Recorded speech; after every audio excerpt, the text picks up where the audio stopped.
Hey guys, tonight we begin with something gritty, grand, and absolutely unforgiving. Life in the Roman Empire. Not as a senator, not as an emperor, no golden laurel crown, no marble baths. Tonight, you're not Julius Caesar. You're just you. Dropped, unprepared, into a world of sandals, sewage, and state-sponsored crucifixion. So before you get comfortable, take a moment to like the video and subscribe. But only if you genuinely enjoy what I do here. And let me know in the comments where you're tuning in from and what time it is for you. It's always fascinating to see who's joining us from around the world. Now, dim the lights, maybe turn on a fan for that soft background hum, and let's ease into tonight's journey together. You open your eyes to the sounds of yelling, chickens, and a baby crying somewhere down the hall. Congratulations! You've just woken up in a Roman insula, the ancient version of an apartment building. Think of it as a multi-story death trap held together with dust, prayer, and very questionable architecture. You're probably living on the third or fourth floor, which is bad news. The higher the floor, the poorer the tenant, and the more likely your ceiling collapses when someone spills olive oil above you. Your room is small, no bigger than a walk-in closet, with stone walls that sweat in summer and freeze in winter. There's no window, just a little hole that lets in air, smoke, and the occasional pigeon. The mattress, stuffed with straw and lice. The blanket smells like damp wool and regret. There's no furniture, no decorations, and certainly no kitchen. Cooking inside is forbidden. A small fire could ignite the whole building, and fire codes haven't been invented yet. Your only possessions are a clay cup, a worn-out tunic, and maybe a wooden comb if you're feeling fancy. There's no toilet. Not in your room, not in your building. Your chamber pot sits in the corner, silently judging you.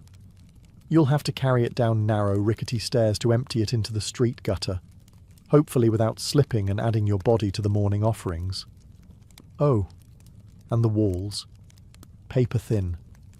You hear your neighbour praying, coughing, arguing with his wife, and, unfortunately, not arguing with his wife, if you catch my drift. The air is heavy with smoke, mildew, and the distinct perfume of unwashed humanity. Someone's already baking bread downstairs, but you're not invited. The street vendors are yelling prices for figs and fish guts. A distant centurion is barking orders at someone who's probably already bleeding. You're not even out the door yet, and you're sweating, itchy, and possibly inhaling lead dust from the plumbing. Welcome to the Roman workday. You're not an emperor, you're not a gladiator, you're just another poor soul in an overcrowded tenement, trying not to fall down the stairs or anger a city god before noon. And you've still got 23 hours to go. Now that you've survived the climb down the crooked stairs of your insula, it's time to address the second most urgent matter of the morning, your bladder. There's no bathroom in your apartment, of course. No sink, no flush, not even a bucket with dignity. Instead, you shuffle down the street, chamber pot in one hand, modesty in the other, toward the nearest latrina, Rome's version of a public restroom, and calling it public is generous. It's a social club for strangers who don't mind making eye contact while doing their business. You arrive to find a long stone bench with holes cut into it. Beneath the bench, a shallow trough flows with water, just enough to carry away the collective shame of the city's lower classes. You sit if you dare, and hope the person beside you doesn't want to chat. Privacy? Not a thing. Doors? Absolutely not. People treat it like a town square with extra acoustics. Businessmen discuss grain prices while squatting. A retired soldier talks about his sciatica. Meanwhile, you're just trying not to look directly across from you where another man is chewing olives and not breaking eye contact. Then comes the real treat, the tersorium. It's a communal sponge on a stick, kept in a bucket of vinegar or salt water. In theory, you rinse it before use. In practice? Well, let's just say the sponge has seen things. Unspeakable things. You wipe, hesitantly, and hope the vinegar did its job. If you're feeling lucky, maybe you brought your own rag. If you're feeling rich, maybe some moss. But chances are you just used what everyone else used, and now carry the quiet shame of shared hygiene. And if you think you can skip this ritual by going in an alley, think again. Public urination laws exist, fines are real, and Roman law enforcement is not known for subtle warnings. Once you're done, you wash your hands. Wait, no you don't. There's no soap, no running water, just a rinse from the communal basin that's seen more fingers than a handshake competition. You leave the latrina feeling lighter and slightly more dead inside. But hey, that's Rome. And now it's time for breakfast, if you can call it that. So, you've done your morning business and managed not to fall into a gutter or get arrested. Impressive. Now it's time for breakfast, the most important meal of the day unless you're Roman, in which case it's more of a polite formality before work and misery. Welcome to the Irontaculum, a Roman morning feast that consists of precisely two things: stale bread and watered down wine. Sometimes there's cheese, sometimes there's olives, but mostly there's just disappointment. Forget about coffee. The Romans didn't have it. No eggs, no bacon, no pancakes, and certainly no oat milk lattes. Breakfast is not meant to be satisfying. It's meant to not kill you. Your bread is likely panis rusticus, a rough, chewy lump of grain and grit baked yesterday or the day before. It's dense enough to qualify as a weapon and textured like limestone. The wine is diluted, because even they knew that being drunk before sunrise in ancient Rome was a bad idea, unless you were a senator. There's no kitchen in your apartment, so you eat this meal standing in the street or squatting beside a fountain, alongside other equally unenthused citizens gnawing on bread like flavourless tree bark. If you've got a bit of oil or a smear of garum, Rome's famously salty fermented fish sauce, then congratulations, you've added aromatic horror to your already bleak meal. If you're wealthy, maybe you get fruit or honey. But you're not. You're a normal Roman citizen, just rich enough to not be enslaved and just poor enough to envy your neighbour's broken jug of goat milk.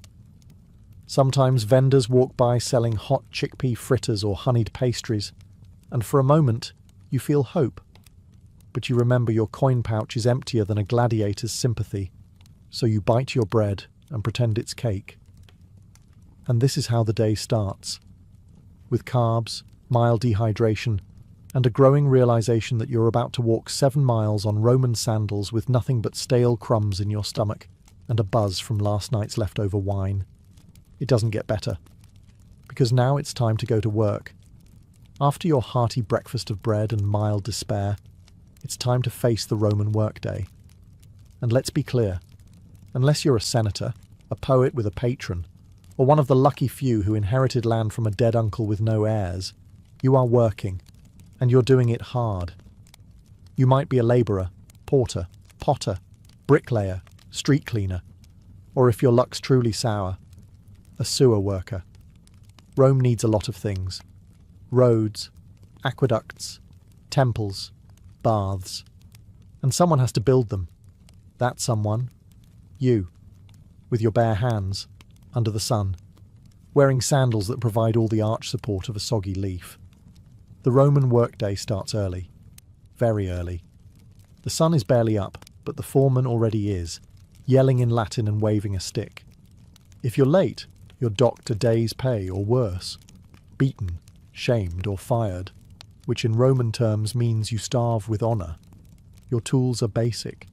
You dig with a shovel made of splinters and prayer, carry bricks on your back, and haul water from a cistern that smells like old socks and ambition. There are no gloves, no helmets, just sweat, dust, and the constant awareness that one slip might crush your spine and your career simultaneously. And if you're a craftsman, good luck. You're competing with hundreds of others selling the same clay pots, sandals, or cheap tunics. Underpricing is common, and quality doesn't matter if a richer citizen decides he doesn't like your face. Even more elevated jobs, like messenger, accountant, or teacher, aren't glamorous. You're either running through Rome's chaotic streets with scrolls under your arm, writing numbers for someone who will forget your name, or trying to teach Latin to a group of senators' children who already think they're gods. Women? They're working too, spinning, weaving, selling vegetables, or managing stalls in the markets, plus raising children, plus managing the household, plus not dying during childbirth, multitasking before it was cool. And after all this, you get a short break for lunch. Maybe. If your supervisor isn't in a bad mood or trying to impress a visiting prefect. So yes, you work, or you die trying. Rome may be eternal, but your back won't be, so you've made it through the morning without fainting or being flogged. Now it's time to navigate the ancient Roman street, a chaotic, crowded gauntlet designed by someone who clearly hated personal space and public health. Picture it. The sun's high, the city's buzzing, and the street is alive. Not in a poetic way, in a literal way. Rats, flies, stray dogs, livestock, beggars, merchants yelling in 6 languages, children running wild, thieves pretending to help old ladies while pocketing your coin purse. It's like Times Square, if Times Square had no plumbing and everyone was carrying a goat. Let's talk infrastructure. Roman roads were engineering marvels, perfectly straight, masterfully paved, and usually overflowing with a blend of urine, spilled wine, vomit, animal waste, and the remains of last night's garum sauce. The middle of the street functions as an open sewer. Step off the raised footpath without looking, and congratulations. You've just baptized your sandal in the holy waters of human misery. Wagons clatter by with no speed limits, no crosswalks, and zero chill. They don't stop for pedestrians. In fact, Roman law actually banned heavy cart traffic during the day in the city, which means drivers race through at night, in the dark, without brakes, like charioteers on a deadline. If you're not crushed by wheels, you'll be bumped by elbows, baskets, or an angry fishmonger shouting about spoiled eels. Then there's the air, thick with smoke from cooking fires, incense from temples, the scent of public latrines wafting on the breeze. Oh, and dead animals. Sometimes people just leave them there. If a dog drops in the forum, someone might just toss a cloth over it and walk away. And don't forget public spectacles, spontaneous brawls, impromptu protests, or a politician's parade that blocks traffic for hours, while trumpet players blast off-key fanfare in your face. So yes, the Roman street is alive, and out to get you. Slip on a fig, get hit with a runaway cart, or accidentally offend a patrician's pet monkey, and your day could end faster than Caesar on the Ides of March. And you were just trying to go buy lentils. You're sweaty, dusty, and desperately craving a splash of something cold. The good news? You live in Rome, a city renowned for its aqueducts, those magnificent engineering marvels that carry fresh water from the hills straight into the heart of the empire. The bad news? That water doesn't care about you. Unless you're wealthy enough to live in a domus with your own private fountain, you're sharing water with thousands of your closest coughing, sneezing, not washing their hands neighbours. Your options are the public fountains, where everyone fills their jars, washes their feet, and occasionally dunks a child for fun or hygiene. And by hygiene, we mean a wet version of hope. If you want to wash up, your best option is the thermae, the Roman public baths. They're everywhere, and everyone uses them. Sounds civilized, right? But here's the thing. The water cycles through multiple pools with no soap, no chlorine, and very little shame. You'll be sitting in a tepid bath with a dozen other men, none of whom believe in modesty. Conversations are loud, political, and occasionally naked. A man might try to sell you socks, while another cleans his ears with a stick. And the water, it's been through everyone. If you were hoping to feel clean, think again. You're marinating in bacteria with a hint of eucalyptus. Also, fun fact, the plumbing system often uses lead pipes. Yes, lead. Romans were obsessed with engineering, but not chemistry. Over time, that convenient indoor plumbing could cause all kinds of delightful side effects like anemia, gout, infertility, and, if you're truly lucky, madness. Want to drink something safer? Wine. Seriously. Water is viewed with suspicion, especially in the poorer districts where contamination from latrines and street runoff is common. So wine is diluted and consumed throughout the day by men, women, and children alike. Because what better way to survive a crumbling empire than with a gentle buzz? So yes, Rome brought water into the city before most of the world knew what a pipe was.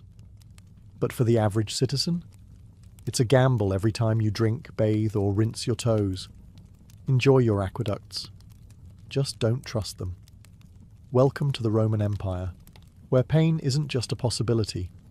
It's the background music of your entire life. You stub your toe, no ice, no painkillers. You grit your teeth and keep going until it either heals wrong or falls off. Break a bone? You wrap it in a dirty rag and try not to breathe too hard. Get a splinter? Good luck. That's how infections start and how you might end. Roman society isn't big on comfort. There are no ergonomic tools, no padded seats, no concept of taking it easy. If you're a labourer, you're lifting bricks with a hernia and a prayer. If you're a soldier, you march 20 miles a day with bleeding feet and a scorpion bite on your thigh. If you're a woman in childbirth, well, welcome to agony. Your midwife might know a chant. That's about it. Every part of your body is one misstep away from becoming an open wound or a cautionary tale. And unless you live near a temple with a very dedicated priest, your best option is homemade ointments, herbal smoke, or simply ignoring the problem until it resolves itself, or you get resolved into a grave. There's no such thing as anesthesia. Surgeries are performed while you scream into a block of wood. Dislocated shoulder? It's popped back in by a man named Marcus, who learned from watching someone else fail at it. Dental work? Picture a blacksmith. Now picture your mouth. That's the scene. And if you're enslaved or poor, people don't even pretend to care. You could be bleeding out on the side of the road, and the best you'll get is, "Don't stain the mosaic." Even upper-class Romans embraced pain as proof of virtue. Stoicism was the philosophy of the day. Enduring suffering without complaint was seen as noble. If you cried over a broken arm, you weren't just in pain. You were weak. Real Romans suffer silently, then write poetry about it later. So yes, pain is always on the table, and it usually comes without warning, without remedy, and definitely without sympathy. On that cheerful note, let's take a look at what happens when you actually go see a Roman doctor. So, you've hurt yourself. Maybe it was the infected blister from yesterday's work, or maybe you tried to shave with a bronze blade and now your chin looks like a gladiator training ground. Either way, it's time to seek medical attention, which, in ancient Rome, is less about healing and more about surviving the attempt. Let's begin with the basics. Roman medicine is a chaotic mix of Greek theory, mystical guesswork, and a surprising amount of leaves. The core belief? The body is ruled by 4 humours: blood, phlegm, yellow bile, and black bile. Feeling off? One of them is out of balance. The solution? Drain something. So your doctor, who may or may not also be your barber, immediately reaches for the leeches, or a knife. Because bloodletting is the default treatment for everything from migraines to moral failings. Have a cough? Let's open a vein. Depressed? We'll just drain some sadness out of your arm. Surgery? Oh yes, it exists. Roman surgeons had scalpels, forceps, and even bone drills. What they didn't have were anesthetics. You stay conscious through the whole procedure, gripping the edge of a wooden table while a man in a dirty toga digs into your flesh with the confidence of someone who once saw a scroll about it. Antiseptics. Not really a thing. They might wash wounds with wine or vinegar, which does help, but also burns like divine punishment. Infection is a common side effect. So is death. Prescriptions vary wildly. You might be given honey, garlic, crushed beetles, or a poultice made of herbs, ash, and very specific types of animal dung. If things get worse, you're advised to sleep in a temple, pray to Asclepius, and hope divine dreams will deliver your cure. And if none of it works, well, your doctor shrugs, your family lights a candle, and your neighbours start whispering about what kind of omen your death might be. It's not that Romans didn't care about health. They just hadn't quite figured out what helped and what murdered you more efficiently. So next time you sneeze, Be grateful for modern antibiotics, and that you don't live in a world where healing often starts with blood loss. After a long day of sweating, bleeding, and dodging carts, you're starving. Time for dinner, or as the Romans called it, cena. Just don't expect anything remotely comforting. Let's start with what's not on the table. No pizza, no pasta, no tomatoes, no potatoes, no chocolate, no sugar, and absolutely no coffee. None of those things had been discovered or imported yet. This isn't Italian cuisine. This is pre-Italy edible survival. You sit down to a wooden bowl of something brown and vaguely hot. It's probably pulse, a porridge made of spelt, beans, or lentils. It tastes like wet gravel with a hint of herb, if you're lucky. If you're not lucky, it tastes like wet gravel without the herb. Protein is rare unless you caught it, trapped it, or fished it yourself. Meat is expensive, and even when you do get some, it's often off. Roman cooking didn't use refrigeration, so preservation meant heavy salting, smoking, or marinating it in garum, a fermented fish sauce that smells like dead ocean and burns your soul just thinking about it. If you're feeling festive, there might be boiled vegetables, hard cheese, or the occasional fig.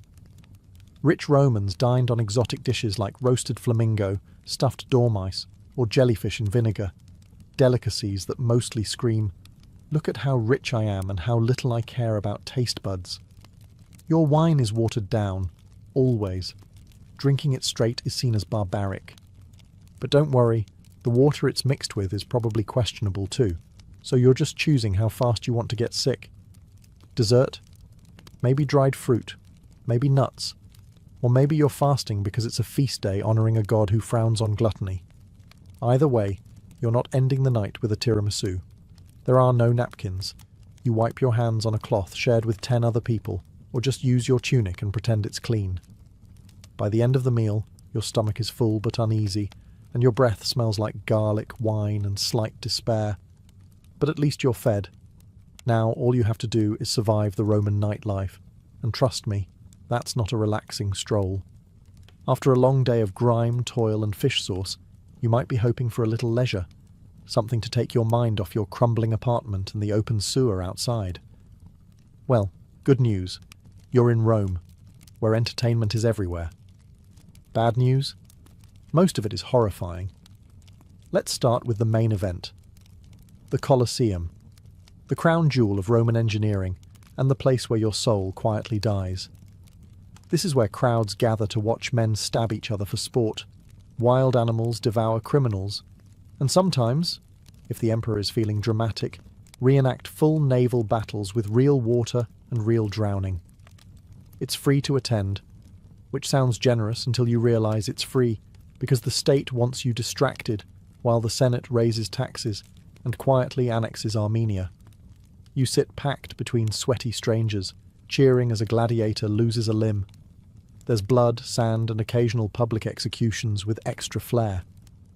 You're clapping. You're not sure why. Feeling a little sensitive? Prefer theatre? Head to the amphitheatre for a Roman play. Maybe a tragedy written in Latin you barely understand, or a farce so bawdy the punchline involves someone pretending to defile Jupiter with a sausage. Subtlety is not the Roman strong suit. If you're feeling sporty, try the Circus Maximus. Chariot races are fast, thrilling, and regularly fatal. There are no guardrails, no helmets, and lots of shouting.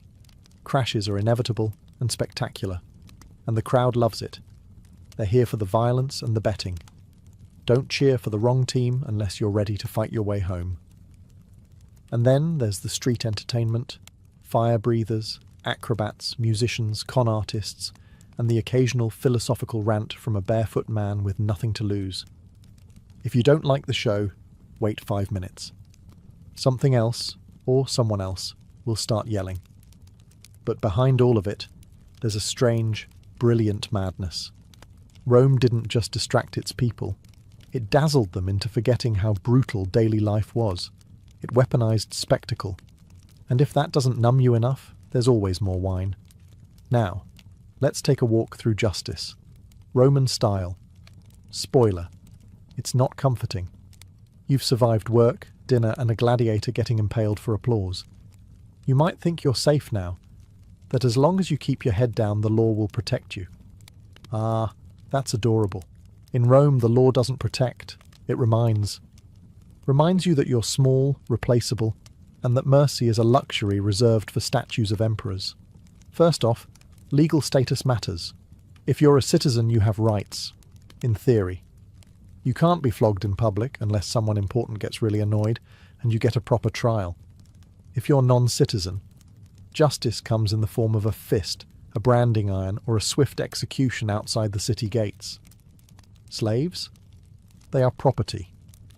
If a slave murders their master, even if the master deserved it, every slave in the household might be executed, just to send a message. That message? Don't even think about it. If you're accused of a crime, don't expect a calm chat with a lawyer. Trials are public theatre. The wealthier party brings witnesses, bribes, and dramatic gestures. You bring your tunic and a sinking feeling. If you cry on cue, that might help. If you have no patrons, pray to Jupiter and hope the magistrate isn't hung over. Punishments are designed not just to hurt, but to deter. Thieves can be branded or have their hands broken. Liars might get their tongue pierced. Fraud? Public flogging or exile, if you're lucky. And if you insult the emperor, it's not jail time. It's death, usually creative. Some crimes require public punishment, ideally in front of a crowd that cheers louder than they did for the morning's beheading. Crucifixion is popular, long, slow, humiliating.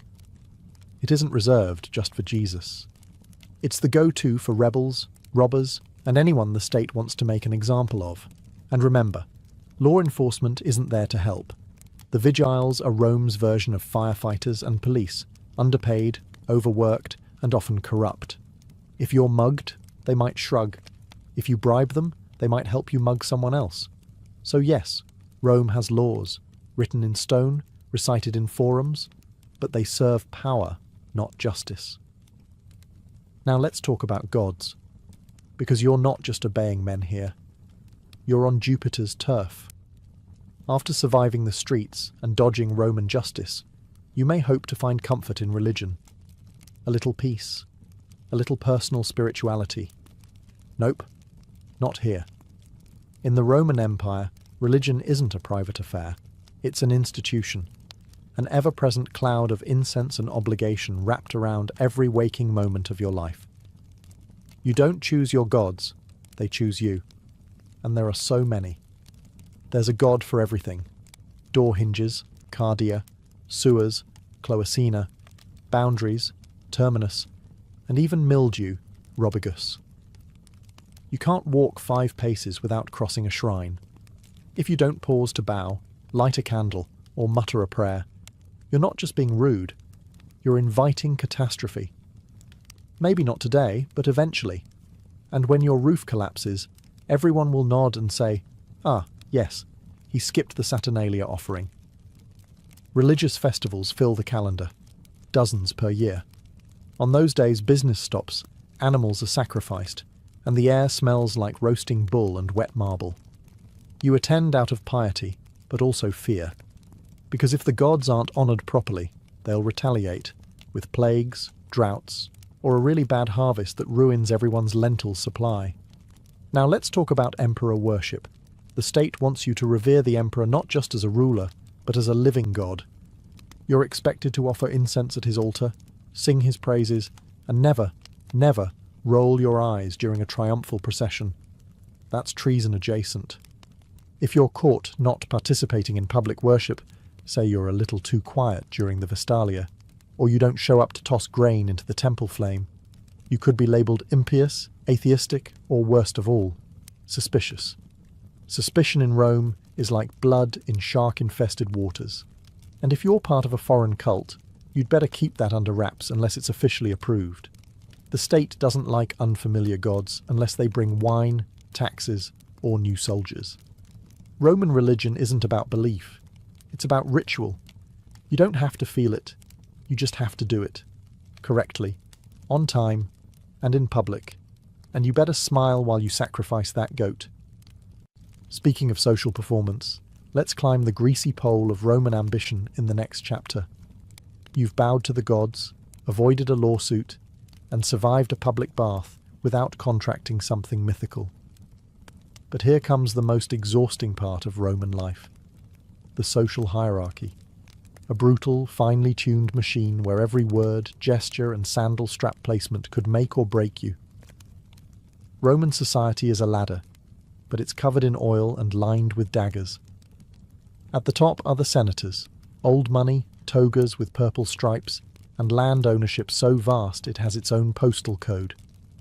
Below them, the equestrians, the wealthy business class. Then come the plebeians like you, the struggling middle and lower classes. Below that, freedmen, slaves, foreigners, and the guy who accidentally insulted a statue of Augustus once. Want to move up? You'll need patrons, powerful individuals who protect you in exchange for lifelong loyalty, errands, favours, and the occasional vote. It's like having a boss, godfather, and landlord rolled into one charmingly condescending package. Each morning, you visit your patron's home as part of the salutatio. You wait in line with other clients, praise his haircut, maybe compliment his son's toga, then beg for a favour, usually money, food, or a recommendation. If you're lucky, he tosses you a coin and lets you carry his litter through the forum. Congratulations, you're now connected. Every move you make is watched and judged. Your clothes must be clean, not fashionable, just clean.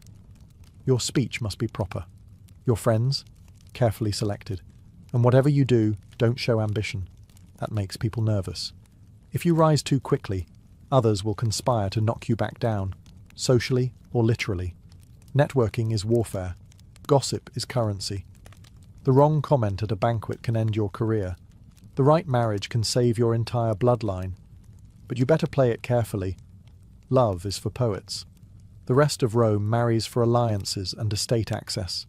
And even if you climb high, don't get too comfortable.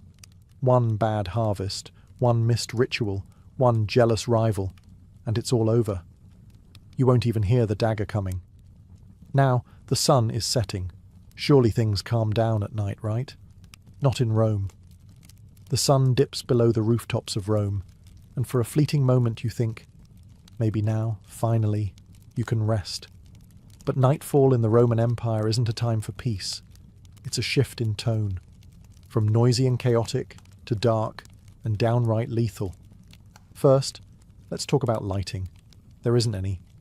Unless you're rich enough to burn oil lamps all night, and few are, most people rely on moonlight, memory, and blind hope to find their way through the labyrinthine alleys of the city. If you trip and fall, no one's helping. They might just take your shoes. The vigiles, Rome's official night watchmen, are supposed to patrol the streets, prevent fires, and stop crimes. In practice, they're overworked, underpaid, and often more interested in napping than heroics. Some are brave, most are bribable, and all of them are outnumbered. Criminals know this. Thieves, muggers, and the occasional bored ex-gladiator roam the shadows, looking for easy marks. If you're walking home alone, you're the easy mark. It doesn't matter who you are. Unless you're armed, fast, or invisible, you're at risk. And then there's fire, Rome's greatest nighttime terror. Insulae, those charming death trap apartments you sleep in, are made of wood and dreams.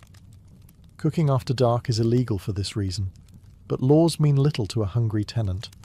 A single overturned lamp can reduce an entire block to ash in hours. The Great Fire of 64 CE didn't start itself, but once it did, it raged like Mars in a bad mood. You might think your building is safe, until you smell smoke at midnight and realize there's no organized evacuation plan. You grab your one tunic, your chamber pot, and maybe your dignity, and sprint for your life down a collapsing staircase. And if it's not fire or thieves, it's noise. Drunken parties echo through the streets. Processions for obscure gods parade by with drums and shouting. And if a senator's mistress is upset, everyone within a 3-block radius knows.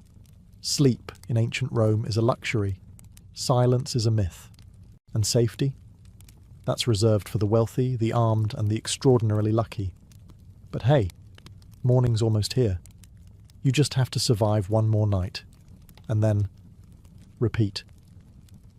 The sun sets on Rome, and with it you might expect a moment of calm, a breeze, a quiet meal, maybe even sleep.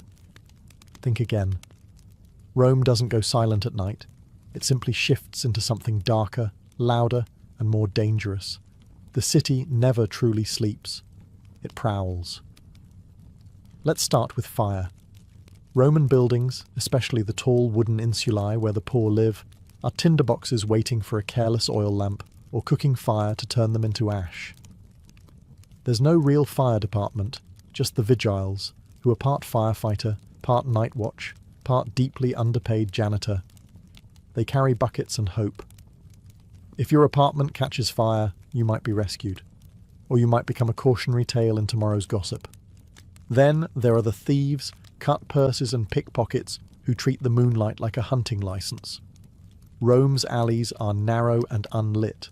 Torches are expensive. If you must walk after dark, you're doing so by feel, by instinct, and hopefully not by yourself. Don't carry anything shiny. Don't make eye contact. And whatever you do, don't get caught between two drunken gladiators arguing about someone's missing sandal. Speaking of drunk, the city's nightlife is booming. Taverns spill over with cheap wine, loud music, and men shouting bad poetry about Mars and women they'll never impress. Fights break out. Dice games end in blood. And sometimes an angry noble decides to settle a grudge by having a slave beat someone in the street. You hide in the shadows and pretend you didn't see anything. If you're a woman walking alone, good luck. Rome is not kind to unchaperoned females after dark. The streets belong to the desperate, the reckless, and the dangerously bored. Trying to sleep isn't much better. Your insula creaks like it's thinking about collapsing. Rats scurry through the walls. Your neighbour coughs like a dying goat. Somewhere nearby someone is screaming, either from passion, murder, or both. You press your face to a sweaty pillow and pray to Mercury for silence. But there is no silence in Rome. Not for you. Because in the Roman Empire, even the darkness is loud. And when dawn comes, you'll have to do it all again. You woke up in a crumbling insula, survived public toilets, chariot traffic, gladiator gore, lead poisoning, leeches, religious festivals, burning rooftops, and half-cooked lentils soaked in fermented fish sauce. You bowed to gods you don't understand, obeyed laws that don't protect you, and slept through riots, rats, and the occasional public decapitation. You're dirty, tired, possibly infected, and emotionally scarred by the communal sponge. And it's only been one day. Would you last another? Honestly, no, you wouldn't. Most modern humans, with our air conditioning, antibiotics, and 5-minute delivery windows, would crumble by lunchtime. You'd give up before the second round of garum. And yet, the Romans did it. For centuries. Because here's the maddening, magnificent thing. In the middle of all this filth, brutality, and noise, Rome worked. Somehow. They built cities, roads, aqueducts, libraries, temples, and amphitheatres. They expanded their empire across continents. They administered laws, developed philosophy, mapped the stars, performed surgeries, and invented concrete. Concrete. That stuff still holds up better than most modern buildings. They created systems that shaped Europe and beyond for 2,000 years. Latin became the root of half the languages you hear today. Their architecture inspired cathedrals, parliaments, and college campuses. Their political concepts, republics, senates, veto power, still echo through modern democracies. But it came at a cost. For the average Roman, not the emperors, not the marble-bathed elite, daily life was a hard-fought grind, and yet they endured. They adapted. They didn't have a choice. Because Rome wasn't made of gold. It was made of sweat, fear, ambition, and survival, layer by layer, person by person, century by bloody century. And that's why it lasted. You'd be begging to go back to modern plumbing and antihistamines by mid-afternoon. You'd trade your entire denarii pouch for a hot shower and a chair with a back on it. And that's okay. You don't need to survive ancient Rome. You just need to understand it. And maybe, just maybe, appreciate that someone, somewhere, once walked those same filthy streets and helped build the empire. So you could sit here today, clean, safe, and mildly horrified. Imagine being a Parthian princess in the 2nd century BCE. You've got royal blood in your veins, a name fit for legend, Rhodogoon, and more importantly, you live in a world where your family spends more time fighting rebels than hosting dinner parties. Rhodogoon wasn't born into peace and pearls. She was born into grit, horses, and the constant possibility that someone might poison your dates. Her father, Mithridates I, was no idle king. He was the one who expanded Parthia from a dusty fringe kingdom into a formidable empire that would one day spar with Rome. But expansion comes with problems, namely rebellions, betrayals, and those neighbours who just won't accept that your army now owns their backyard. As a young woman, Rhodogoon would have grown up watching envoys argue, commanders draw maps in the sand, and palace scribes trying to keep track of who was loyal this week. She wasn't trained just in silk and ceremony. She learned statecraft, command presence, and how to wear armour that didn't clash with her earrings. It's important to understand the role of Parthian women here. While not always given the spotlight, Parthian noblewomen were no strangers to power.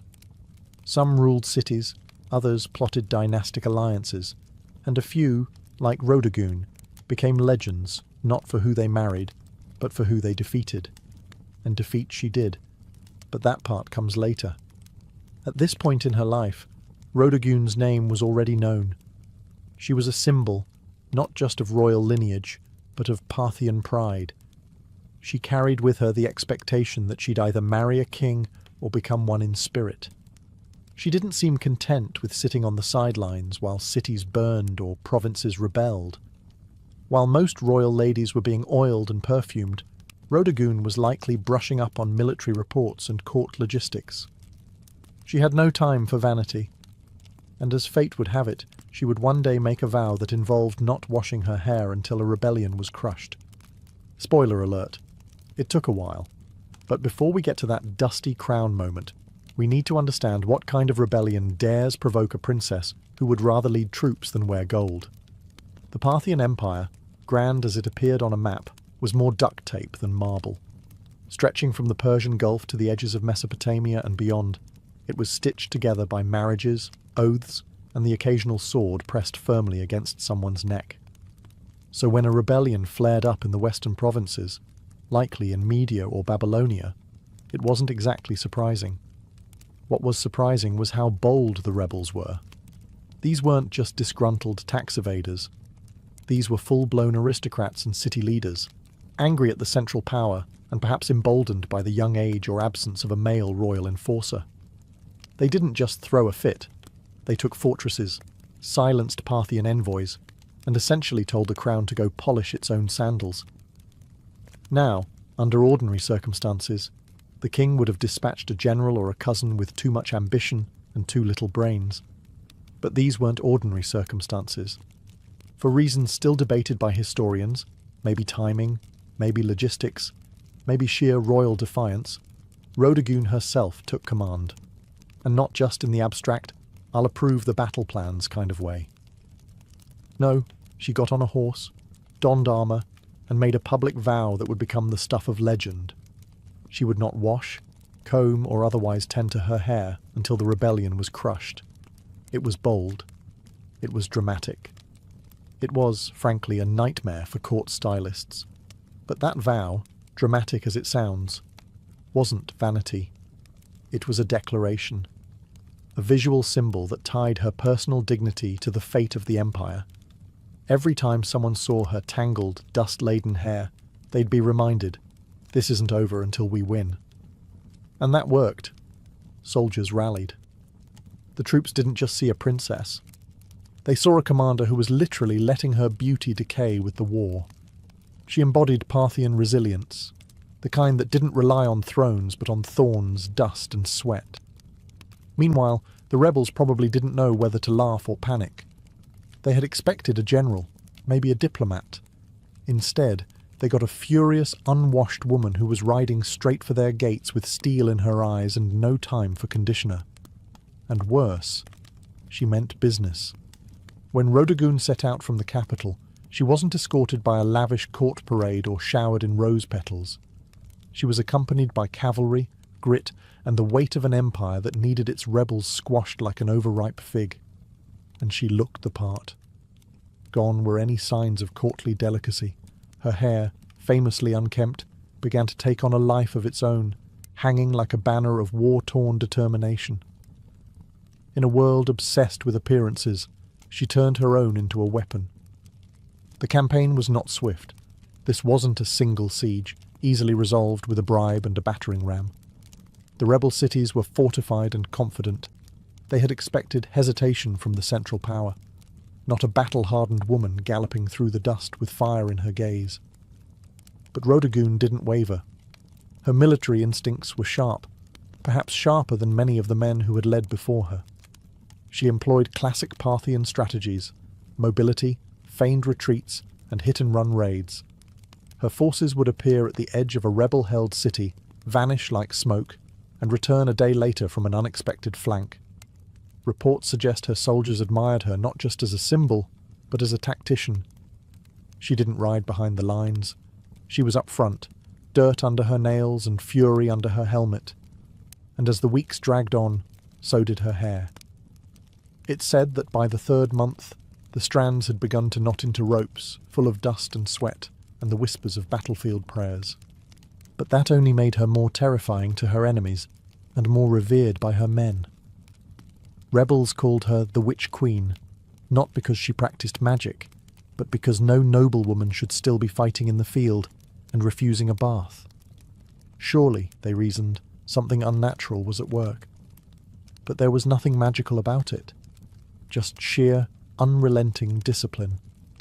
By the time her army laid siege to the final rebel holdout, the legend had grown faster than the rebellion had. In taverns and tents alike, soldiers joked that the enemy wasn't afraid of Parthian swords. They were afraid Rodogun would never wash again. And truth be told, they weren't entirely wrong.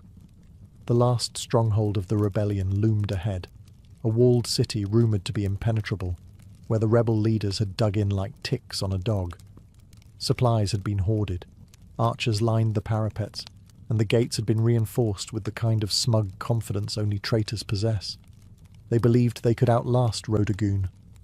Big mistake. By now her appearance was legend. Word had spread not just through the empire, but into enemy territory. The woman who won't wash, they whispered, has arrived. Some said her hair had turned to iron. Others claimed she hadn't slept in weeks.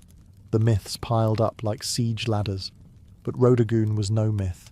She was real, and she had tactics.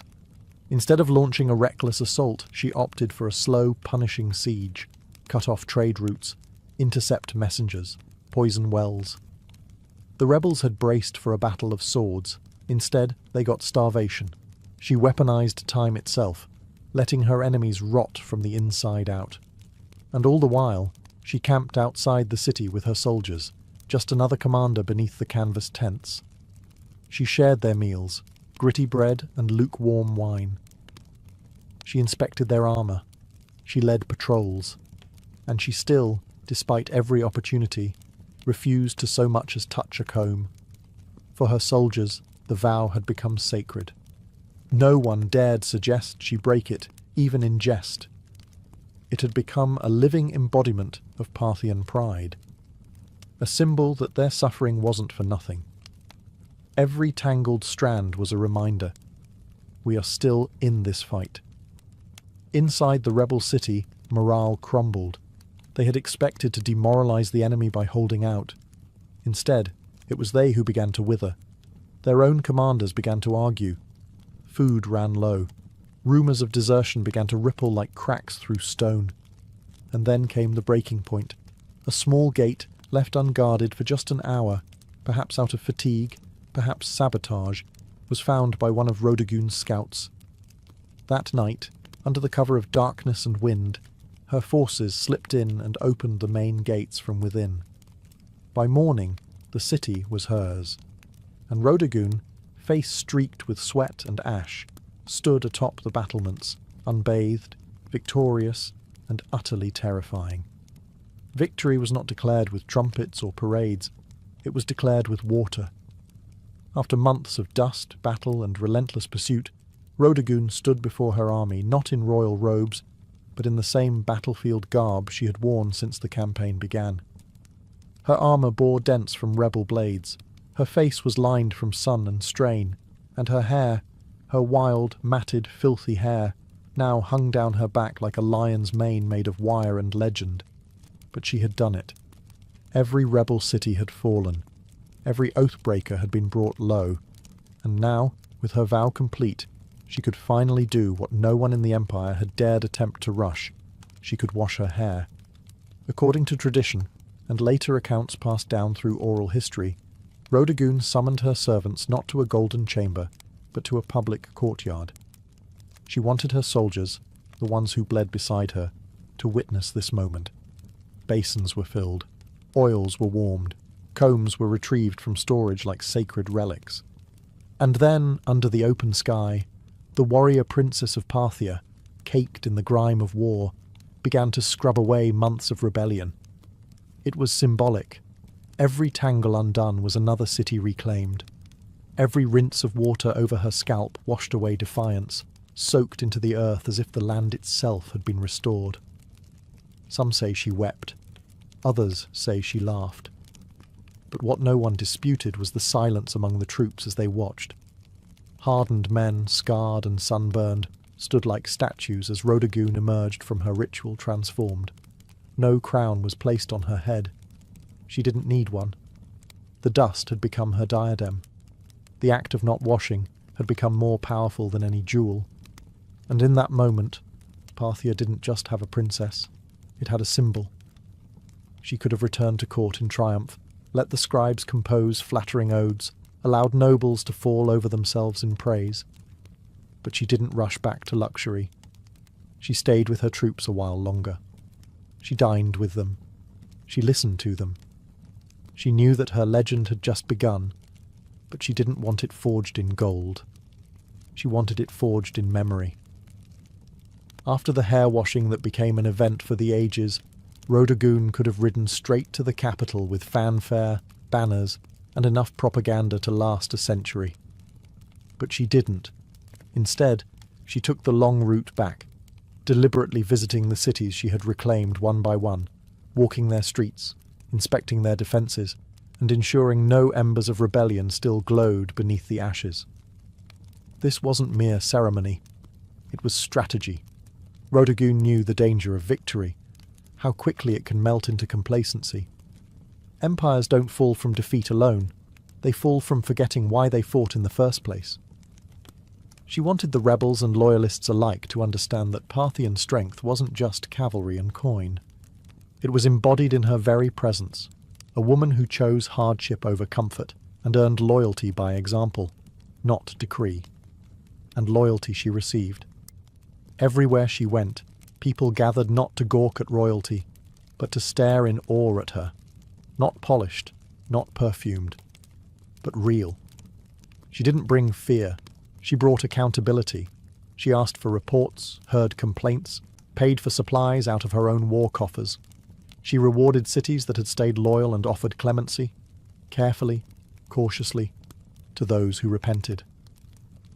By the time she reached the royal court, her return had already become a legend. Scribes rushed to record her tale. Artists argued over how to capture her, wild-haired and battle-worn or radiant and reborn. Ministers whispered about the implications. A woman commanding armies, keeping oaths, and now standing at the heart of Parthian power with the loyalty of half the provinces in her hand. And here was the dilemma. What do you do with a princess who is more popular than most kings? Some urged she be married off, as if that would contain her influence. Others wanted her placed in charge of border defences permanently. But Rhodogun didn't seem concerned with titles or politics. She had proven what she needed to. The battlefield had been her throne, the dust, her crown, and her name, already etched in the hearts of soldiers and citizens alike, needed no royal inscription to endure. She didn't need a coronation. She had already been crowned, not with gold, but with history. In the months following her campaign, Rhodogun didn't seek the limelight, but it followed her anyway. She became a subject of poetry, sculpture, gossip, and awe, not because she demanded it, but because she had earned it. Every soldier who'd fought under her command returned with a tale, and every tale made her larger, more enduring, more untouchable. Yet in the palace halls of Parthia, where politics slithered like snakes behind silk curtains, her silence was unnerving. She didn't boast, she didn't lobby, she didn't ask for titles or lands. Instead, she observed, listened, and understood the real battlefield had only shifted from stone walls to whispered conversations. Even the king, her father or possibly her brother depending on the exact moment in the tangled Parthian dynastic timeline, had to tread carefully. Rhodogun wasn't just popular. She was respected in a way few men at court could compete with. Not adored for beauty or bloodline, but for leadership, for command. She had turned her vow into policy, her filth into folklore. And yet, the silence she kept was as deliberate as any military maneuver. She didn't tell others what she planned next, because perhaps even she didn't know. For the first time in years she wasn't fighting. She wasn't commanding troops or outwitting rebels. She was still, and that stillness unnerved many. What does a woman who conquered without a crown do next? One theory among historians is that Rhodogun used this silence as leverage. Her presence alone, her every quiet nod or glance, forced decisions. Officials hesitated to propose bad policy for fear she'd frown. Generals delayed campaigns, hoping she might weigh in. Her silence wasn't passive. It was a tool. She had discovered that not speaking could be more powerful than speaking. And so she remained, a living legend walking the palace corridors, her freshly washed hair braided not just in gold thread but in memory. Her very existence challenged the norms. She had proven that Parthian might wasn't confined to masculine hands. It could ride into battle with tangled hair and return with cities at its feet, and all she had to do now was wait. Because sometimes the greatest move is no move at all. As the years passed, Rhodogun's name slowly faded from the formal records. Parthian scribes, more eager to elevate kings and dynasties than unruly warrior princesses, began to downplay her campaign. The silence she once used as a weapon now became the excuse for erasure. No grand mausoleum was raised in her name. No epic poem commissioned by the state bore her face on golden scrolls. But that's the thing about true legend. It doesn't need permission to survive. In the outposts where her army had marched, in the villages she spared, her name remained a whispered spell. Mothers told stories of her to their daughters, not as a fairy tale, but as a warning to any man who underestimated a woman with a mission. Soldiers recited her tactics as if they were sacred text. And rebels, well, even decades later, they still spoke of her as if she might ride again from the dust, with hair flying like war banners. There's something profoundly unsettling about someone who breaks every rule of their time and still wins. Rhodogun wasn't content to be decoration in a court. She didn't play the flute, paint birds, or practice the refined art of being quietly ignored. She burned through her time like a comet, and then vanished just as quickly. Historians have debated what became of her. Some believe she retired from public life, choosing peace over politics. Others think she remained an advisor in the shadows, shaping Parthian strategy from behind the veil of anonymity. A few romantics claim she rode out one final time to settle a border dispute and disappeared into legend. Never confirmed, never denied. But what's certain is this: her legacy endured where it mattered most, in the people. She may not have worn the crown, but she ruled in ways no diadem ever could. She redefined what loyalty meant. She showed that a vow, even one as strange as refusing to comb your hair, could be as binding as a royal decree, and far more inspiring. And though history books may offer her only a footnote, the dust of Parthia still remembers her, because you don't need a marble statue to be eternal. You just need to keep your vow and win. Centuries after her death, Rhodogune's story remains a paradox, well known in whispers, yet elusive in ink. No towering statue bears her likeness, no royal tomb sings her praises in carved stone. But in the collective memory of those who admire rebellion, endurance, and principled ferocity, she is immortal. Not in the way kings are remembered, but in the way forces of nature are. She didn't need to conquer foreign lands or sign monumental treaties. What she conquered was expectation. In a world where women were told to wait behind curtains while men spilled blood in their name, Rhodogune tore the curtain down and marched out barefoot, helmet in hand.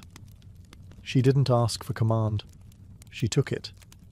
And the empire didn't collapse. It followed. More importantly, she taught her people a lesson that no decree could enforce. That loyalty doesn't come from fear.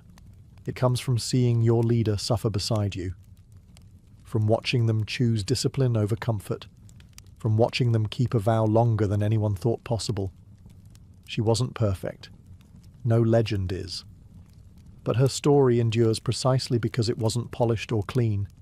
It was tangled, muddy, honest, like her hair on that final day of victory. In that filth was dignity. In that vow was a vision of leadership stronger than any title. When her soldiers looked at her, they didn't see a princess. They saw someone who believed in the fight more than her own vanity. And that's the part history couldn't quite erase. Even now, long after Parthia has crumbled and its cities turned to sand, her name returns in moments of resistance. Artists revive her. Writers search for her footprints. A vow not to wash until victory. It sounds absurd to some, but to those who've had to claw their way through injustice, it makes perfect sense. Rhodogune was never about glamour. She was about grit. And in the end, it was the dust that crowned her, not gold. Dust. The same substance emperors try to escape in death, yet the very thing she wore like a badge of honour. She was forgotten by kings, ignored by chroniclers, but remembered by the dust. And that's where legends truly live, not in stone, but in soil. Before empires clashed and blood soaked the sand, before kings trembled at her name, Tomyris was simply a daughter of the wind, born to the raw, open steppe. The land she came from was not gilded in marble or echoing with philosophy. It was brutal, free, and endlessly vast. This was the world of the Massagetae, fierce nomadic horse archers who rode like spirits of the plains, their lives shaped by survival, honour, and war. We know little of Tomyris's childhood, but we can imagine the rhythm of it. She would have learned to ride before she could run, to shoot before she could speak in full sentences. Among the Massagetae, girls were not caged in tents or veiled by silence. They trained beside the boys, rode with the warriors, and grew up with iron in their blood. To lead, one had to bleed. And Tomyris, even as a young woman, bled for her people. Her tribe worshipped the sun and sky, lived off their herds, and buried their dead with weapons, ready for battle in the afterlife. They had no cities, no golden temples, but they had pride. And when enemies approached, they met them not with prayers, but with arrows. Tomyris likely came to power after the death of her husband, who may have ruled the tribe before her. But what's certain is that when the moment came, she didn't inherit leadership. She seized it. In a time when most women were considered property, Tomyris commanded an army. She negotiated with kings. She dared to speak as an equal. And if they didn't listen, she made them. She was more than a queen. She was Shahmat, the steppe's checkmate, a war chief in bronze and leather who would soon face the greatest empire on earth. But power, especially for a woman, never comes without consequence. As Tomyris began to solidify her rule, whispers grew louder. Across the mountains to the south, a king was watching. His name was Cyrus the Great, and he wanted more. The stage was set. The steppe wind howled. And Tomyris, daughter of warriors, would soon ride into legend. While Tomyris reigned over the open steppes, far to the south, a different kind of power was rising. Structured, imperial, relentless. Cyrus the Great, founder of the Achaemenid Empire, had already conquered Lydia in the west and Babylon in the south. His banners flew over deserts, mountains and cities where languages changed every few days' ride. But Cyrus wasn't done. He was a builder of empires, and every builder eventually eyes the horizon. To Cyrus, the Massagetae were a threat wrapped in opportunity. They weren't rich in gold or cities, but they controlled the northeastern frontier, and that meant access to key lands, resources and trade routes. More importantly, the Massagetae had something no empire could afford to ignore: pride. And pride, in Cyrus's eyes, could be bent or broken. But Cyrus also knew that brute force wasn't always the best first move. He had a reputation for cleverness, diplomacy, and strategic trickery. So he tried a different approach, one that kings before him had used to dissolve threats without a single drop of blood. He proposed marriage. According to ancient sources, notably Herodotus, Cyrus sent envoys to Tomyris offering an alliance through matrimony. On paper, it was a royal match, the great king of Persia and the warrior queen of the Massagetae. But Tomyris wasn't naive. She saw the proposal for what it was, not an offer of love or partnership, but a calculated attempt to absorb her people without a fight. She declined, and that rejection didn't sit well in the halls of Persepolis. With the diplomatic games over, Cyrus shifted to his favourite language: war. He ordered his army to cross the Araxes River, the natural barrier that separated Persia from the land of the Massagetae. He was going to take what Tomyris refused to give. But Tomyris was already preparing. She knew the terrain. She knew how her people fought, on horseback, fast and furious. And most of all, she knew Cyrus wasn't just coming for land. He was coming to crush a woman who dared to say no. The world's most powerful king had declared war, but he had no idea what kind of fury he had just awakened on the steppe. Cyrus the Great, master strategist and seasoned conqueror, believed he could outwit Tomyris. He had faced kings, crushed cities, and subdued nations. To him, the Massagetae were little more than wild nomads with fast horses and no cities to defend. He didn't realize he was stepping into the path of someone just as cunning and far more furious. Tomyris had warned him.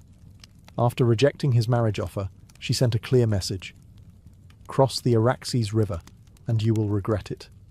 But Cyrus crossed anyway, building a bridge of boats to carry his army into Massagetae land. Instead of striking immediately, Tomyris pulled her forces back, luring Cyrus deeper into unfamiliar terrain. The Persians found an abandoned camp, well stocked with food, and more importantly, wine, a luxury the nomadic Massagetae rarely indulged in. It was a baited trap, and Cyrus took it, perhaps thinking the enemy had panicked and fled. Inside the camp, he left a portion of his army under the command of General Harpagus, a trusted officer. As the Massagetae returned under the cover of night, they fell upon the drunk and unsuspecting Persians with deadly precision. The battle was brutal and swift. Among the dead was Spargapaises, Tomyris' son and a Massagetae commander. Accounts differ on what happened next. Some say Spargapaises was taken alive and, realizing his capture, begged for death and took his own life.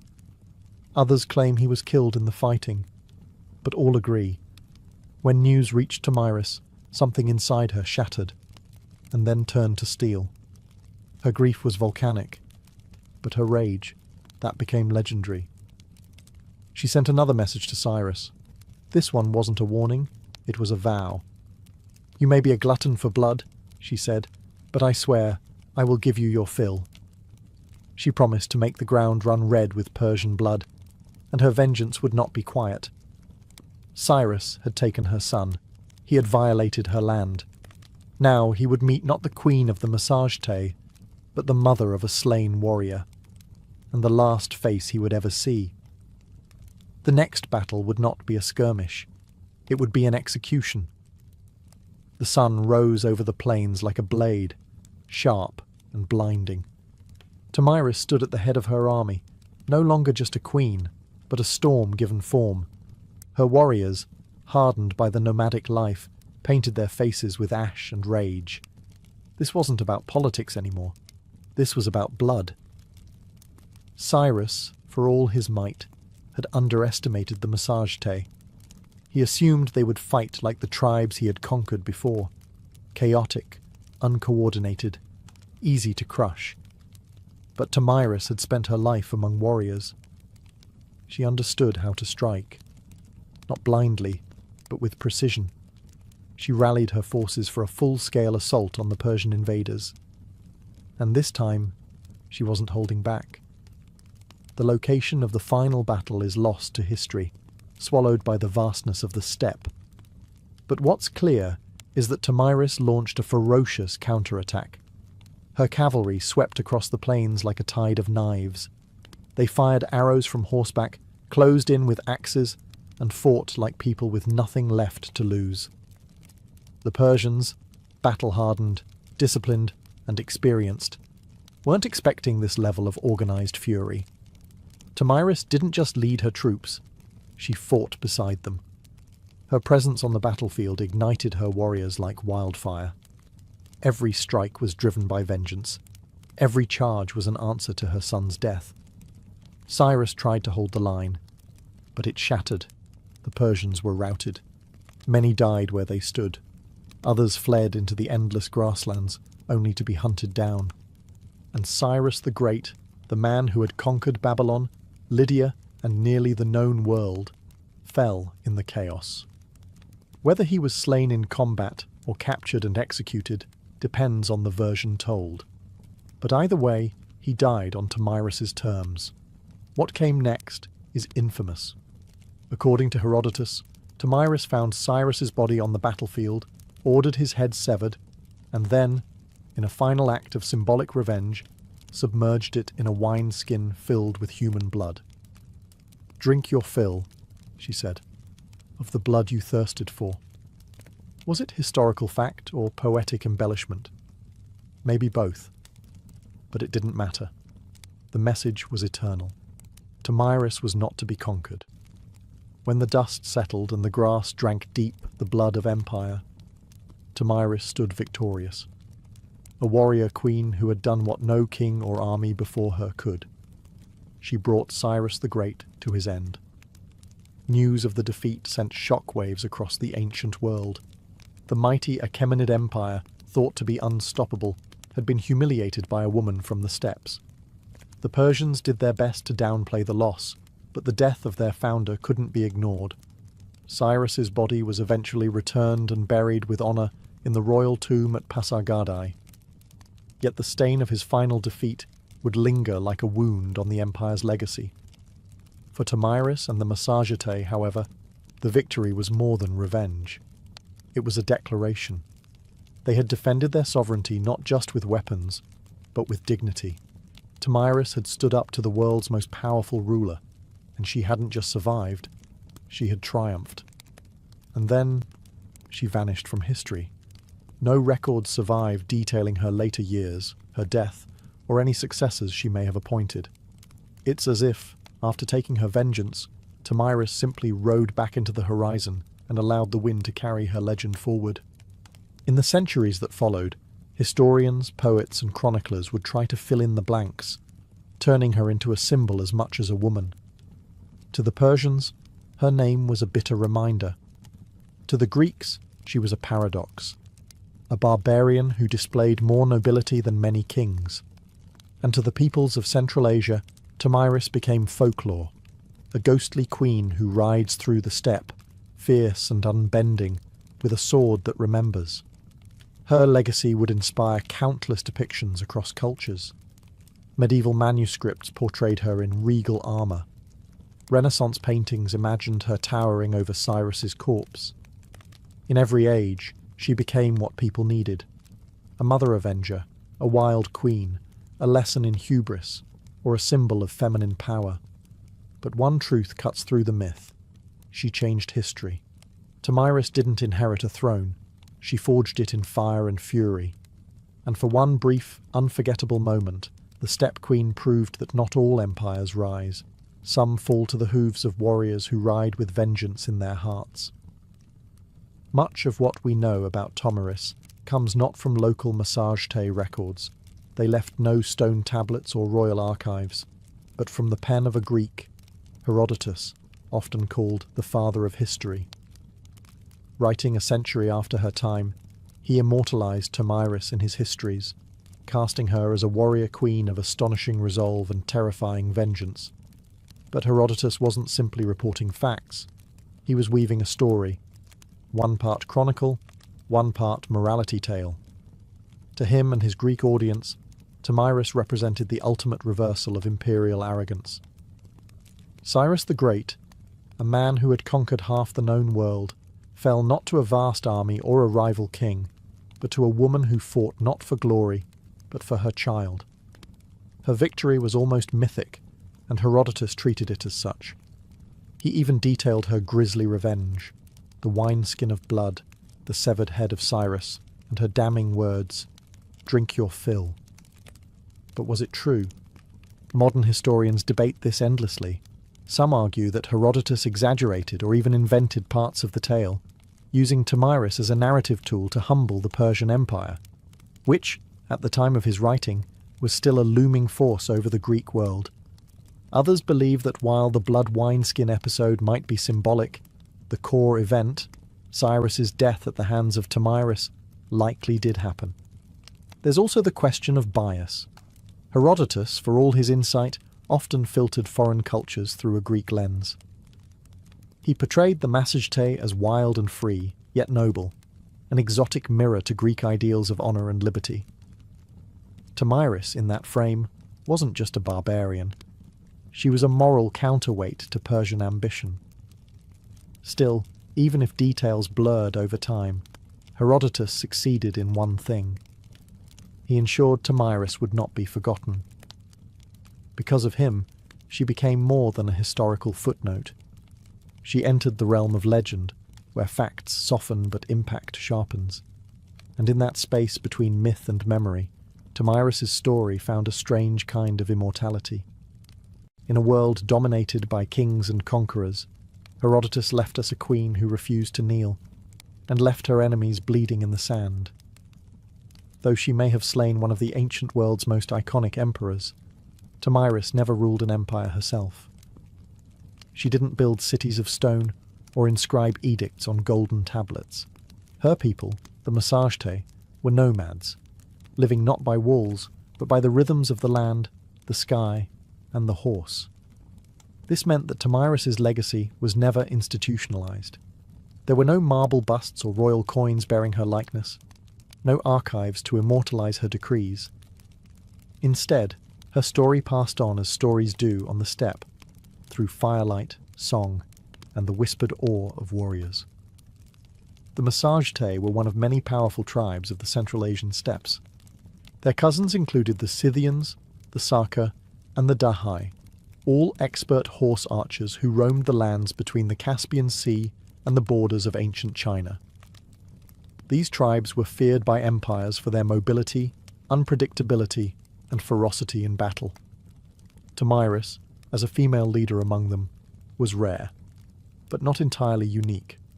Steppe culture, unlike many sedentary civilizations, allowed women far greater freedoms. Women rode, hunted, fought, and even led. Among the Scythians, graves of female warriors, buried with weapons, armour, and horse gear, have been found by archaeologists, confirming that the stories of fierce steppe queens were more than just legend. Tomyris stood at the pinnacle of that tradition. Her power didn't come from inheritance or religion. It came from respect, grit, and sheer capability. She was a unifying force among scattered clans, a political leader and a military commander in a landscape where survival meant riding faster, shooting better, and fearing nothing. But because the Massage-Te left no monuments, Tomyris became a kind of phantom queen, her name echoing only in the writings of outsiders and in the oral traditions of the steppe. To the Persian scribes, she was a warning, to the Greeks, a marvel, and to her people, likely a memory carried in bloodlines and battle songs, a ghost who rode with them across the plains. Empires may rise and fall in stone, but the stories of the steppe live on in the wind. And Tomyris, fierce, grieving, and unbroken, became its voice. Centuries passed, and the empires that once surrounded the Massage-Te rose and crumbled. Cyrus's successors built Persepolis, fought Alexander the Great, and faded into the dusty footnotes of time. But Tomyris? Her legend endured, not in the palaces of kings, but in the hearts of those who refused to bow. Across Central Asia, she became more than a queen. She became a symbol of female strength, of resistance, of the untamed spirit of the steppe. In many ways, Tomyris embodied a kind of defiance that transcended geography. She was not Roman, not Greek, not Persian, and so her story belonged to no empire. That made her dangerous and inspiring. In the medieval Islamic world, chroniclers occasionally mentioned her name, reshaped by language but never quite forgotten. In some versions, she was praised for her justice and vengeance. In others, she was seen as a savage queen, a reminder that power in the hands of a woman could be both glorious and terrifying. By the time the Renaissance rolled around, European artists rediscovered her tale through the writings of Herodotus. Painters depicted her in elaborate armour, standing triumphantly over Cyrus's lifeless body. In one dramatic painting, she holds his severed head aloft like a trophy, blood-soaked and victorious. It was theatrical, yes, but also political. These artists were fascinated by the idea of a woman who didn't just survive in a man's world, she won. In the 19th and 20th centuries, Tomyris became a nationalist icon in regions like Kazakhstan, Uzbekistan, and Turkmenistan. Poets and educators reclaimed her as a historical heroine, proof that the roots of Central Asian identity were fierce, proud, and deeply feminine. Her name appeared in textbooks, statues, and even military ceremonies. A woman who had once ruled on horseback with a bow in hand was now riding once more, through memory and myth, through rebellion and pride. In a world that still wrestles with the idea of powerful women, Tomyris remains a challenge. She wasn't perfect, saintly, or tame. She was decisive, brutal when necessary, compassionate only to those who deserved it. She was resistance in human form, and the blood of empire on her hands was a crown she wore without apology. History tends to favour the builders of monuments, the writers of laws, the kings who carve their names into stone. Tomyris did none of these. She left no empire behind, no palace to excavate, no royal seal to decipher, and yet her name still lives. Not because she ruled forever, but because she refused to be erased. She stands as a contradiction to how history often remembers women, not as helpmates or footnotes, but as forces of destiny. Tomyris didn't beg for recognition. She took it with blood and fire. She didn't ride behind a king. She rode against one, and won. Her story is retold in classrooms from Central Asia to Europe, not simply because she killed Cyrus the Great, but because she dared to defy him. She wasn't defending an empire. She was defending freedom, a freedom that rode on the backs of horses, that hunted with hawks, that slept under the stars. A freedom that could not be neatly drawn on a map. Today, her statues rise from Kazakhstan's capital cities, and her face adorns coins and textbooks. To modern Central Asians, she is a mother of nations, a link to a pre-Islamic, pre-Soviet, proudly nomadic past, a reminder that their identity wasn't born in submission, but in the cry of battle and the gallop of horses. In a world still divided by power, by gender, by memory, Tamiris is a beacon, not just because she killed a great king, but because she taught us something even greater. That dignity is not given, it is seized. That sometimes leadership looks like a mother grieving her son and refusing to let the killer walk away. We often wonder why some names survive while others vanish. Tamiris survived because she was unforgettable. Because in a time when women were expected to disappear into the tents of men, she rose, blade in hand, fury in heart, and carved her story into the flesh of history. Empires fall, statues crumble, but legends ride, and somewhere, in the whispering winds of the steppe, a queen still gallops, unbroken, undefeated, and utterly unforgettable. In ancient Egypt, beekeeping wasn't a hobby, it was a state-sponsored science with divine approval. Long before modern apiaries, Egyptians had already developed an organized mobile system for managing bees and extracting honey. By 2400 BCE, beekeeping was depicted in detail on the walls of tombs in the sun-drenched necropolises of Saqqara. It wasn't just about harvesting honey, it was a sacred practice embedded in agriculture, medicine, religion, and even the afterlife. The Egyptians used horizontal clay tube hives, typically stacked in rows and laid on their sides. These were nothing like modern wooden boxes. They looked more like terracotta drain pipes, and they were carefully designed to be relocated seasonally. As the Nile's floodwaters receded and flowers bloomed along its banks, hives were moved up and down the river to follow the nectar flow. This transhumance method was incredibly advanced for its time, almost like ancient GPS for bees. Beekeepers used clay or stone pipes to blow smoke into the hives, calming the bees before honey extraction. Without protective suits, these keepers had to rely on careful timing, experience, and a fair bit of courage. Honeycombs were removed gently, and the honey was collected not just for food, but for medicine, mummification, and sacred rites. Honey was considered a gift from the gods, a divine substance associated with Ra, the sun god. According to Egyptian myth, bees were born from the tears of Ra as they fell to earth.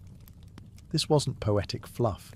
It shaped how the Egyptians treated bees, as messengers between the mortal world and the divine.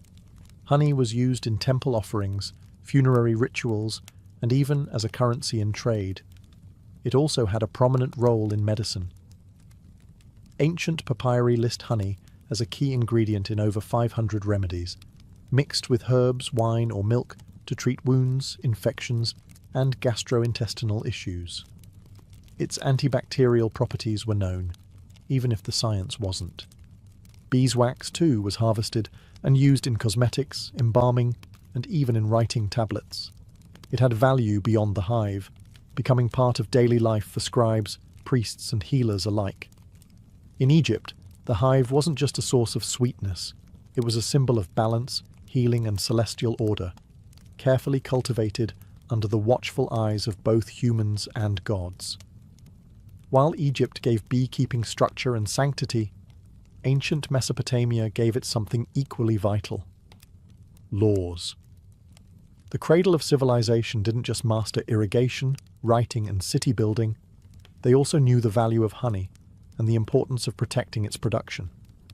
Though Mesopotamian beekeeping wasn't as visually celebrated as in Egyptian tombs, its traces are found in cuneiform tablets and legal codes, suggesting a quietly sophisticated practice.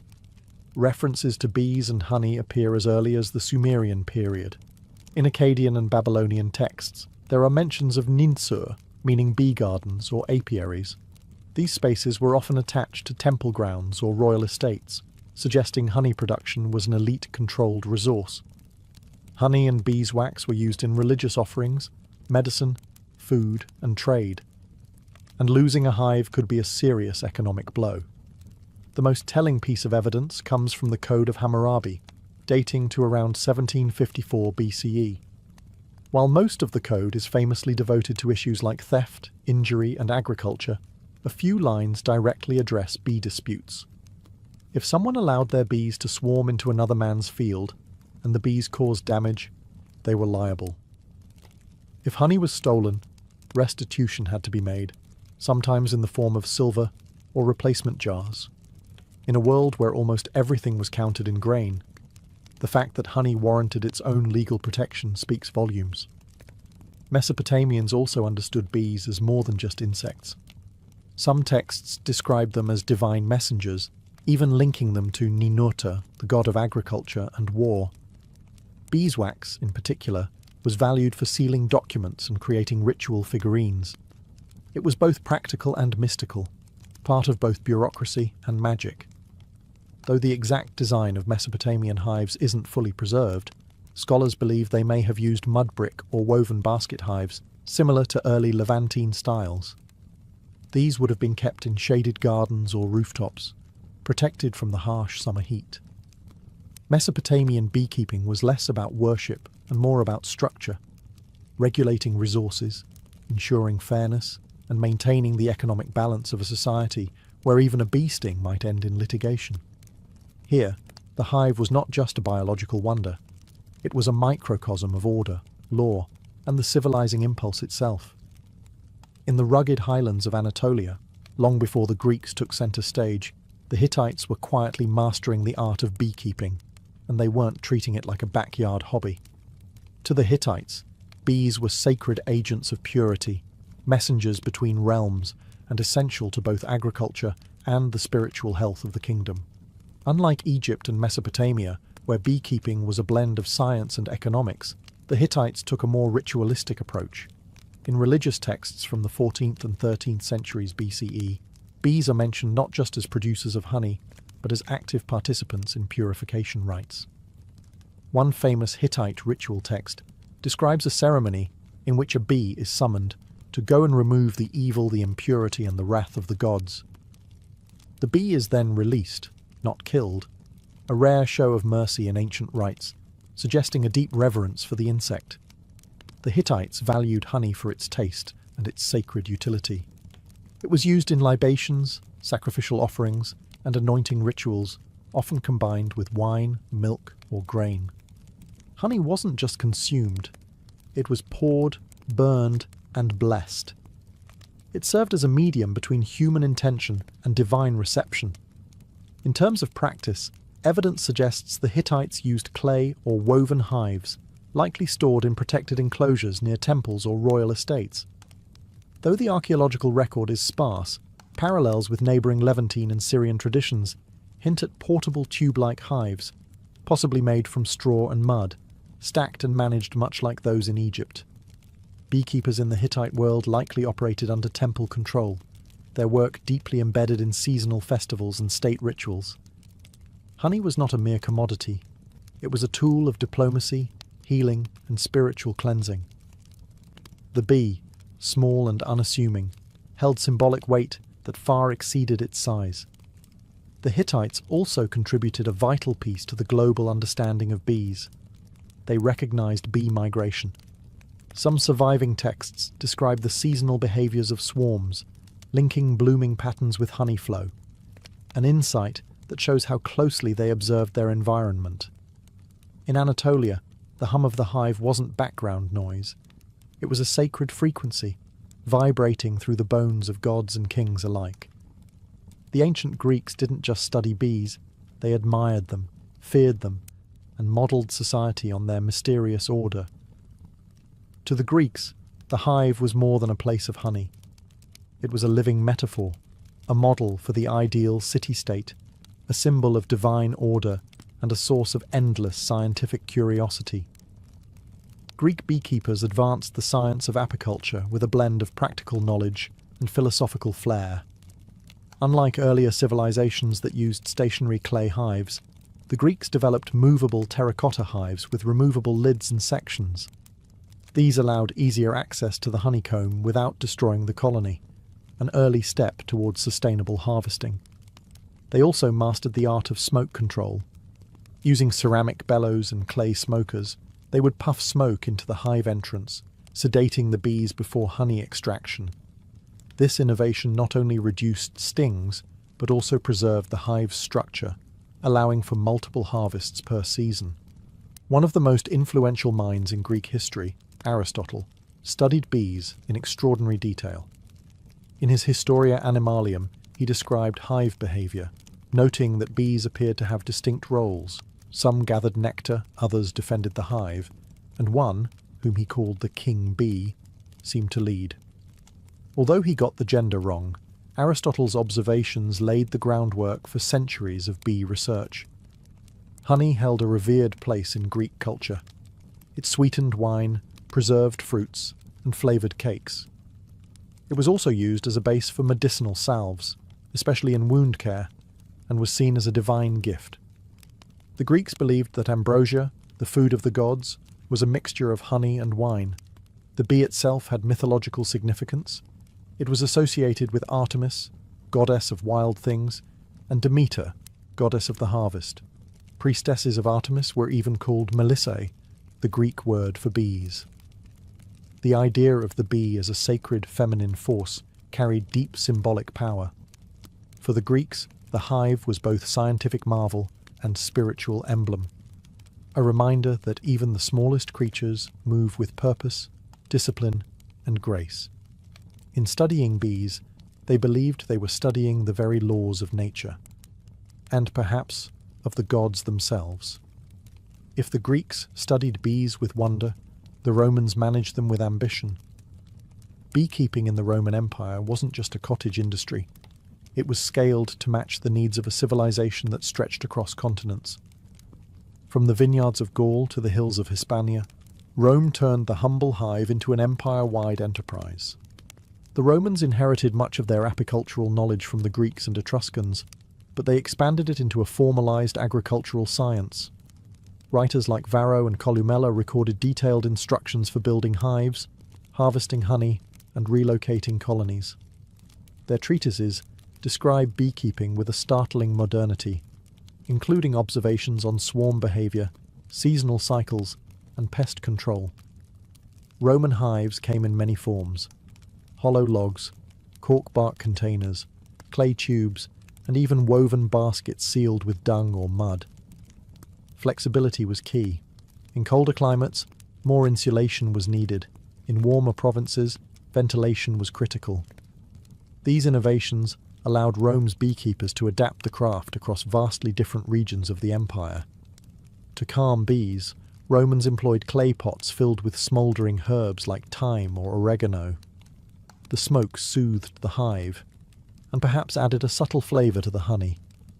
Harvesting was done with iron knives, and wax was separated by melting and straining, later used in candles, writing tablets, cosmetics, and even waterproofing ships.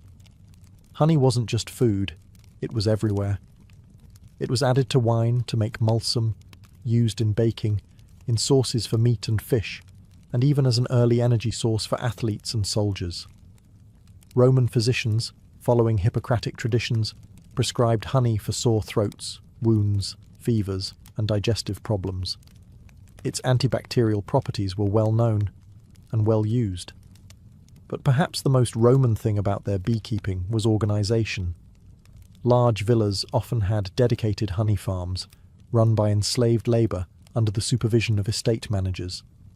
Production was recorded in ledgers, and surplus honey was sold in markets or exported to distant provinces. Bees were viewed not just as insects, but as productive citizens of the Roman economy.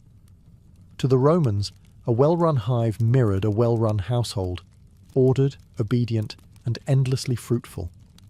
While ancient civilizations cultivated bees for honey and wax, many also saw the hive as a doorway to the divine. Across Egypt, Greece, Mesopotamia, and beyond, bees weren't just insects.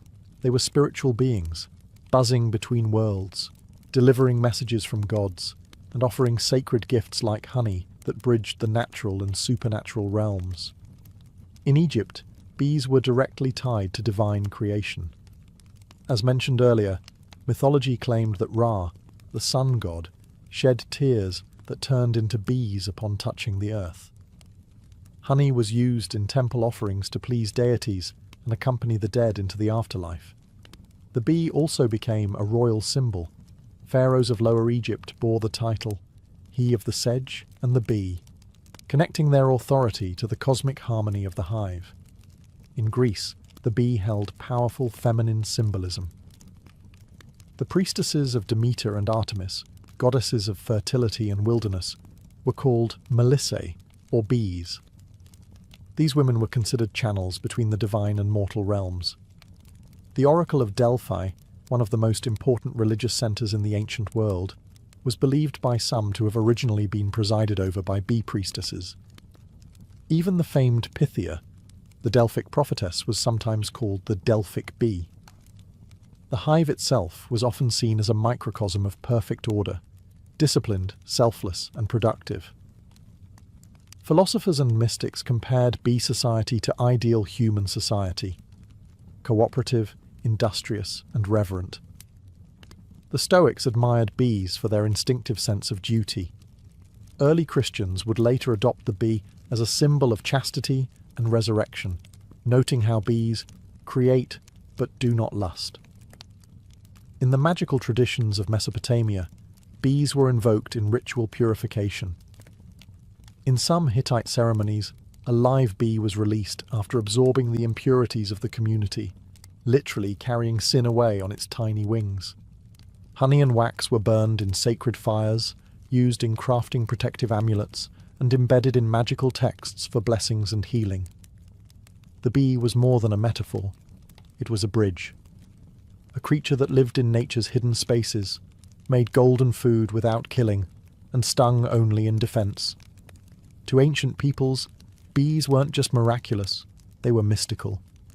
To the ancient world, honey wasn't just delicious, it was divine medicine.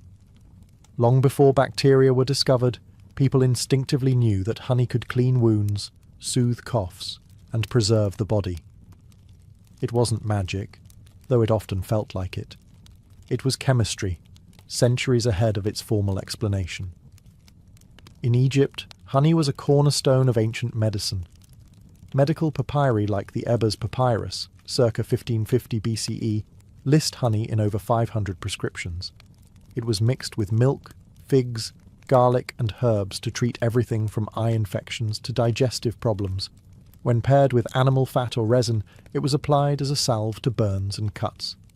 Doctors knew that wounds treated with honey healed faster and resisted infection, likely due to honey's natural acidity and hydrogen peroxide content. The Greeks followed suit. Hippocrates, the father of modern medicine, prescribed honey for respiratory problems, ulcers, and fatigue. He used honey mixed with vinegar to create oxymel, a tonic used to clear phlegm and reduce fevers. Greek athletes drank honeyed water to boost stamina during Olympic training, believing it restored strength quicker than wine or water alone. In India, the Ayurvedic system held honey, madhu, in high regard. It was classified by taste, source, and medicinal potency. Ayurvedic texts warned against overheating honey, but endorsed it as a treatment for indigestion, colds, wounds, and even poison. It was also used in religious rituals, offered to gods and consumed during sacred fasts for both spiritual and bodily cleansing. The Romans, too, believed in the medicinal power of honey. Pliny the Elder recorded dozens of remedies involving honey in his natural history. It was a base for ointments, gargles, and laxatives, and even used to treat the wounded after battle. Honey mixed with poppy juice was given as a sedative. Roman surgeons kept it on hand to dress wounds and reduce inflammation. Beeswax had its place in medicine too, as a base for plasters, balms, and even dental fillings. Its malleability and resistance to decay made it ideal for sealing and preserving. In short, honey in the ancient world wasn't just sweet, it was life-saving. It healed the sick, preserved the dead, and symbolized purity. It was the pharmacy of the gods, delivered by the wings of bees. Ancient beekeepers were more than farmers. They were innovators, engineers, and keen observers of nature. Across civilizations, they developed specialized tools and methods that allowed them to manage bee colonies effectively, harvest honey sustainably, and even protect themselves from the bees' defensive stings. One of the most important innovations was the design of the hive itself. The Egyptians popularized the use of horizontal cylindrical clay hives essentially large terracotta tubes stacked in rows. These hives were durable, portable, and mimicked natural cavities where bees thrived. Similarly, the Greeks and Romans used terracotta and woven basket hives, some with removable lids to allow access to honeycombs without destroying the colony. The ability to inspect and harvest without killing the bees was revolutionary, paving the way for modern sustainable apiculture. To safely extract honey, ancient beekeepers employed smoke to calm the bees. The Greeks invented clay smokers and bellows, designed to direct smoke into the hive's entrance. The smoke masked alarm pheromones released by guard bees, reducing their aggression. Romans refined this by burning fragrant herbs such as thyme or oregano, which soothed the bees and possibly imparted subtle flavors to the honey. Harvesting tools varied. Wooden or bronze knives were used to slice combs carefully. Sometimes, honeycombs were pressed to extract liquid honey, and wax was melted and filtered for later use. Beekeepers often wore minimal protection, relying on experience and careful technique to avoid stings. Suits and gloves were millennia away. Ancient texts reveal that beekeepers also observed bee behavior meticulously. They understood swarm cycles, seasonal patterns, and the importance of moving hives to optimize nectar collection. Some cultures practiced transhumance, relocating hives to follow flowering plants' bloom, similar to modern migratory beekeeping.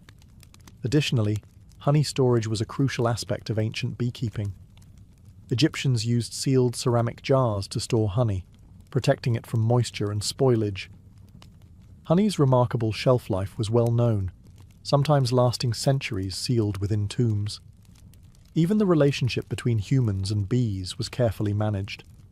Rituals were performed to appease bee spirits or gods, ensuring cooperation and avoiding misfortune. This spiritual care was as vital as the physical tools in maintaining a productive hive. In all, ancient beekeeping was a blend of craftsmanship, natural science, and reverence. The tools and techniques they developed set foundations that still influence modern apiculture. The ancient practice of beekeeping laid the groundwork for a relationship between humans and bees that continues to this day. Far from a simple agricultural activity, early beekeeping was an art and science that influenced medicine, religion, economy, and ecology across civilizations, shaping the way we understand nature and sustainability. From the Nile Valley to the hills of Anatolia, from the temples of Greece to the farms of Rome, ancient beekeepers honed methods to protect and sustain their colonies. Their innovations in hive design, smoke use, and seasonal management allowed for sustainable honey harvests, a practice crucial for both survival and trade. The respect they showed for the bees' life cycles helped foster a model of harmony between humans and nature. Their understanding of honey as a medicine informed the early pharmacopoeias of Egypt, India, and Rome, influencing healing practices that persist in traditional medicine worldwide. Honey's antibacterial and preservative properties became the foundation for wound care and remedies, while beeswax shaped early technologies in cosmetics, art, and construction. The symbolic and spiritual meanings attributed to bees and honey in ancient cultures also endure. Religious rituals honoring bees and honey continue in various traditions, reflecting humanity's ongoing fascination with the hive as a metaphor for order, cooperation, and divine blessing. The idea of bees as messengers between worlds or symbols of resurrection permeates art, literature, and folklore across centuries. Moreover, the ancient practice of migratory beekeeping, moving hives to follow floral blooms, is echoed in modern commercial apiculture, essential for crop pollination and global food production. The innovations of ancient beekeepers helped set the stage for today's awareness of bees as vital pollinators and the environmental challenges they face. Despite technological advances, the core relationship remains unchanged. Humans depend on bees for food, medicine, and ecosystem health, and bees, in turn, have shaped human culture, economy, and spirituality since the dawn of civilization. The legacy of ancient beekeeping is a testament to human ingenuity, respect for nature, and the enduring power of collaboration, both within the hive and between species. It reminds us that even the smallest creatures can inspire science, faith, and survival.